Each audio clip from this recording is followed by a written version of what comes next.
been a minute, but still, thank you. I did this charity event, I think a couple years, 2 or 3 years in a row in Nashville years ago, and you said yes, and you came, and you helped us raise money, and you're just so talented, and I love you so much. You're so gifted. Thank you, and I've been manifesting this ever since, just so you know. Oh my God, I caught this video that you did, and I was like, this is so funny. Listen, prayer is manifestation, whatever you believe in, I believe it's real. I believe it's very real, because there was, we do this, Q&A in our VIP soundcheck experience, and if every show I end up getting questions about your show, or like, what? Do you think she would ever cover one of your songs? And I'm like, I would never sing it again.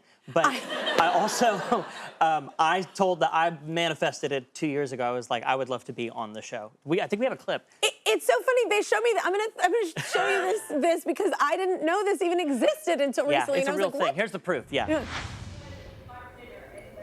Oh, Kelly. Oh my God, I would do anything to collaborate with Kelly Clarkson. She's my hero. Just also really want her to have me on her show. Get that, Matt?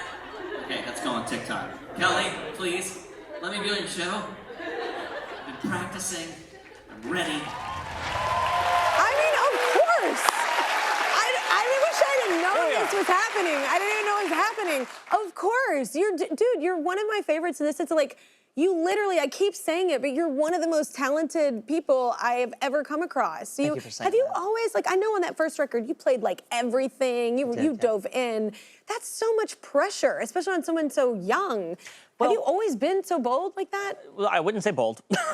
Work harder, not smarter, right? I think my big thing is like, so much a part of my process, there's like the songwriting process that I love. And to me, that's just lyric and working on the song, finding the song, right? Yeah. But then there's the production side, and so much of what I do, I have to find it first before I can guide anybody else, before I can get anybody else to come and play on something. I have to tell them what I'm looking for at the very least, but also sometimes there is this weird relationship that I have with the parts that I record and the lyrics that are already there and kind of the emotion that I'm looking to get. I look up to directors in that way. Like, I think directors have a really beautiful sort of poetic way of finding everything in a visual way, and I think that musically, I love the challenge. I love the adventure of finding every song musically, and so it's just been part of my process. I don't go around, I am not saying that I'm not better at playing anything than anyone else. I love finding it. I love failing until I get it. I think that's the part that I enjoy. See, I think that's why you're successful. I think the most successful people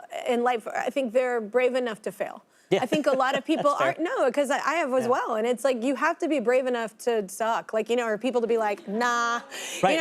You have to be brave enough to handle that. And because I don't think you'll grow unless you do that. Tell us about the upcoming tour though. What's different about this one? And you're excited because the new music obviously too inspires that. Well, it's the first tour that I've done with new music in a while. Like the last one that I did was, 3 years ago, but even then I still felt like I was kind of catching up with everybody. And so this is, like every tour is, a journey from where I've been to where I'm at.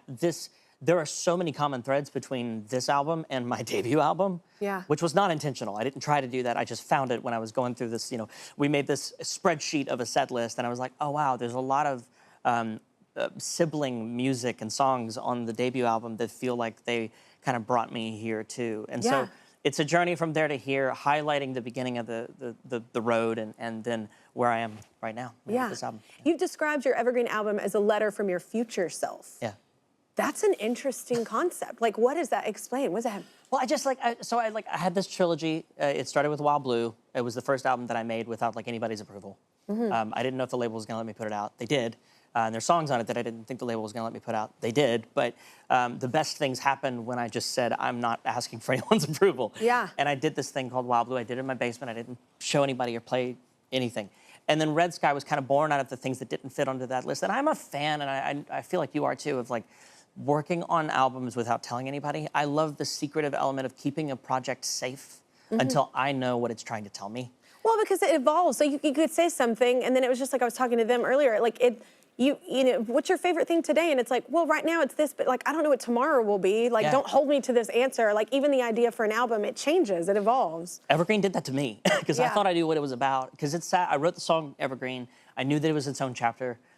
Meaning I knew it was a whole album waiting to happen, but I didn't know what it meant. It felt grounded. It felt nature-driven in that, it felt like a return to home. But it sat on the side because I hadn't lived that yet. And I think when this came to life for me was when I realized, oh, I don't have to live it to dream it. And the whole project became this prayer manifestation series of dreams where I wrote about things that I hadn't lived yet, knowing that at some point I would, and this was my chance to practice for those things mentally, emotionally, but also I just wanted to give people a place to sort of manifest and dream their future and get letters from their future self. And you don't have to live it to know what it feels like, I guess. Yeah. Yeah. Give it up for Hunter Hayes, first of all. And you can pick up Hunter's new album, Evergreen, wherever you get your music.